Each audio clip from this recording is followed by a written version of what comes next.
How to buy a car, part 10 or 11? I'm not sure. We're in the dealership.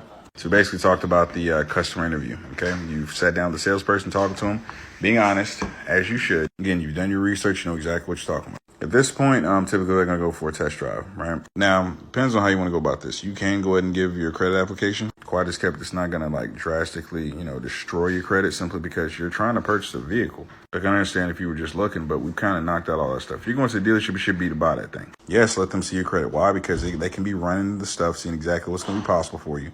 Right when while you're out there test driving, it's saving you time. And again, you already know what your payments are because you've done your research beforehand. We talked about that. Check one of the other videos. So let them run your credit. Let them do their thing as they're trying to. They're trying to make a car deal. See if you like the vehicle. Take it on test drive. Truly enjoy yourself. That's what you're here for. That's the fun part. Now, once you get done, typically the salesperson, if they haven't already, they may suggest some other vehicles that fit, maybe a budget you're trying to stick within. Or the options, don't be mad at him. He's really just trying to make the best situation for you. Sometimes it's for him too. Ain't nothing against it. Maybe they have a spiff on a car, whatever the case may be.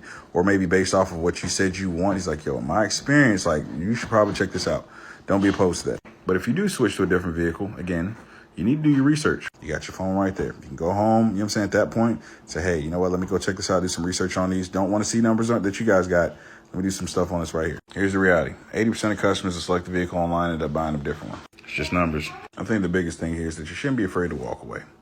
If you run into some stuff you just don't feel comfortable with, baby, there are no guns involved. No guns involved. But again, you should have some confidence knowing that you're in a good space because, again, you've done your research. You've done your research. You know what everything's going to be.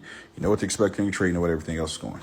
By the time you get back, from the test drive, typically the salesperson is going to go to the sales manager, get what we call a pencil. It's basically that little document that has the numbers, with your trade-in, with your, all that kind of stuff. Probably before you went on test drive, you gave your keys to the manager, whoever to do it, trade eval and all that kind of stuff. That's fine. This is the part that folks are most afraid of, and I'm not really sure. Again, you know your numbers. Now, here's where you'd be wrong, in my opinion. Okay. At the end of the day, you want a good deal, which we all do. Ain't nothing wrong with that.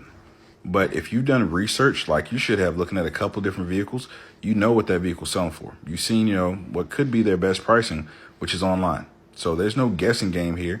As long as you feel that here's the thing for me. If I get a good deal when I like the car, it's a great fit for what I need, and most importantly, what I want, but then also it's within my budget. I'm not asking you to stretch here, nor should you. You've already done your research. You've already got your own financing. So realistically, if they show you some numbers that are outside of what, your payments are, just say, look, I've already got financing. We can do this or we don't. Just be blunt. I know what I got. Can you beat it? If they can, they can. If they can't, they can't.